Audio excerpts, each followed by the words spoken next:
ব্যবসার নাম সিলেকশন কেমন হওয়া উচিত? ব্যবসার নাম সিলেকশনটা খুবই গুরুত্বপূর্ণ।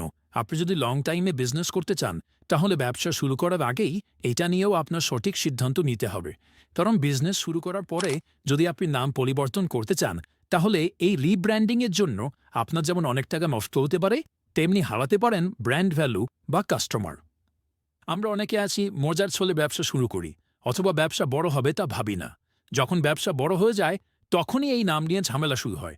ধরুন আপনার পেজের নাম অমুক ফার্নিচার, কিন্তু আপনি বিক্রি করেন ফুড আইটেমও। তাহলে কেমন না ব্যাপারটা?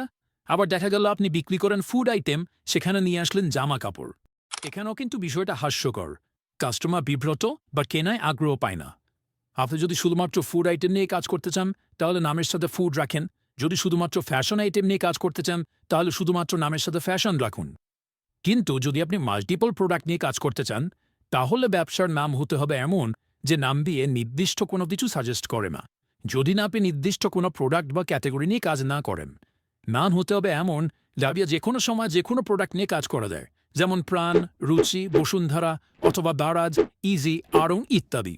নাম যত সহজ রাখা যায়, ছোট রাখা যায়, ইউনিক রাখা যায়, ইংরেজি বানান উচ্চারণ সহজ রাখুন। সুন্দর একটা অর্থ আছে এমন নাম রাখার চেষ্টা করুন। পরে এটাকে একটা ব্র্যান্ড হিসেবে স্ট্যাবলিশড করা যায় এমন নাম রাখুন। নাম রাখার সময় এর ডোমেন খালি আছে কিনা অবশ্যই চেক করুন। এমন যদি হয় .com ডোমেন খালি নাই, কিন্তু সেই সাইট বাংলাদেশেরও না, তাহলে bd.com কিংবা .com.bd ডোমেন নিতে পারেন। ডোমেন কেনার আগে বারবার ইংরাজি বানান মিলিয়ে নিন। একবার ডোমেন নেওয়া হয়ে গেলে আর চেঞ্জ করার সুযোগ নাই।